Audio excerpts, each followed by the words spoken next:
অবিলম্বে শেখ হাসিনাকে না পাঠালে ভারতীয় দূতাবাস ঘেরাও করা হবে। এবার ভারত সরকারকে হুঁশিয়ারি দিল বাংলাদেশের ছাত্রনেতা। রক্তাক্ত গণবিক্ষোভের মুখে গত 5ই আগস্ট বাংলাদেশের প্রধানমন্ত্রী শেখ হাসিনা পদত্যাগ করে ভারতে আশ্রয় নিয়েছেন। তার সরকারের পতনের পর বাংলাদেশে গঠিত হয়েছে অন্তর্বর্তীকালীন সরকার। এই সরকারের প্রধান নোবেলজয়ী ডক্টর ইউনূস। বৃহস্পতিবার তিনি কার্যভার গ্রহণ করেছেন।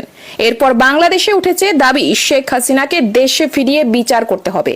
তার বিরুদ্ধে গণহত্যার নির্দেশ দানের অভিযোগ করছে বিভিন্ন সংগঠন। বাংলাদেশ ত্যাগ করে ভারতে আশ্রিত শেখ হাসিনাকে অবিলম্বে ফেরত পাঠানোর দাবি তুলেছে গণ অধিকার পরিষদ। শুক্রবার ঢাকায় সমাবেশ করে সংগঠনটি। সমাবেশ থেকে গণ অধিকার পরিষদ সভাপতি নুরুল হক নূর ভারত সরকারকে হুঁশিয়ারি দেন। তিনি বলেন, অবিলম্বে শেখ হাসিনাকে না পাঠালে ভারতীয় দূতাবাস ঘেরাও করা হবে। নুরুল হক নূর বাংলাদেশের একজন ছাত্র নেতা।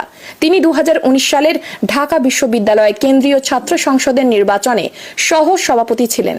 পরে তিনি গণ অধিকার পরিষদ নামে রাজনৈতিক দল গঠন করেন।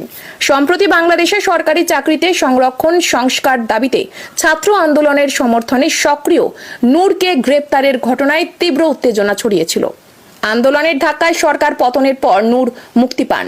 এরপরই তিনি ক্ষমতাচ্যুত শেখ হাসিনাকে দেশে ফিরিয়ে আনার জন্য ভারতকে হুঁশিয়ারি দিলেন।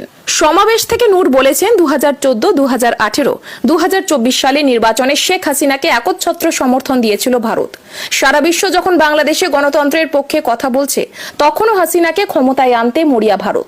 আমাদের পাশের দেশ ভারতকে বলবো, আপনারা আমাদের সঙ্গে সম্পর্ক স্বাভাবিক রাখুন। একটা দলের জন্য সম্পর্ক নষ্ট করবেন না। ভারতের সঙ্গে আমাদের বন্দি বিনিময় চুক্তি রয়েছে। শেখ হাসিনাকে অন্য দেশে পাঠানোর তদবির না করে অবিলম্বে বাংলাদেশে পাঠানো হোক। তা না হলে ভারতীয় হাইকমিশন ঘেরাও করবে গণ অধিকার পরিষদ। শেখ হাসিনার বিরুদ্ধে গুম খুন করানোর অভিযোগ তুলেছেন আলোচিত নেতা নুরুল হক নূর। তিনি বলেছেন, গুম খুনের নির্দেশদাতা শেখ হাসিনা ভারতে পালিয়ে গেছে। তাকে অবশ্যই ভারত থেকে ফেরত আনতে হবে।